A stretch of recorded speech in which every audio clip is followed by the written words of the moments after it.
নতুন করে বৃষ্টি না হওয়ায় কয়েক জেলায় কিছুটা কমেছে বন্যার পানি, তবে পরিস্থিতির তেমন উন্নতি হয়নি। ফেনীসহ বন্যা কবলিত ১২ জেলার অনেক এলাকা এখনও যোগাযোগ বিচ্ছিন্ন আছে।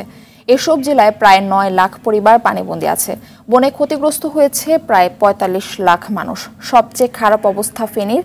জেলা শহরের সঙ্গে ৬ উপজেলার যোগাযোগ বিচ্ছিন্ন আছে। বন্ধ আছে বিদ্যুৎ ও মোবাইল ফোন নেটওয়ার্ক। কুমিল্লায় গোমতীর ভাঙা বাঁধ দিয়ে পানি ঢুকে ৩৫টি গ্রাম প্লাবিত হয়ে পড়েছে। বিভিন্ন স্থানে পানি উঠায় ঢাকা চট্টগ্রাম মহাসড়ক গত বুধবার থেকে অচল হয়ে পড়েছে। নোয়াখালীর বিভিন্ন উপজেলার ২০ লাখ মানুষ পানিবন্দী মানবেতর জীবনযাপন করছে।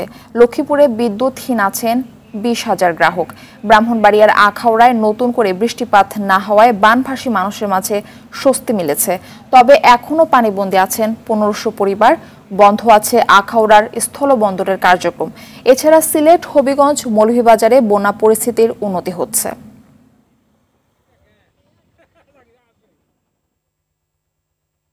পান ভাঙ্গে আমাদের বাড়ি ঘর তোলা গেছে এবং আমার খানা দিনের অনেক কষ্ট চলতেছে। পানি আয়া আমরা এদিক দিয়ে অনেক ক্ষয়ক্ষতি হয়েছে, ৪-৫টা ভাঙ্গা পড়ছে।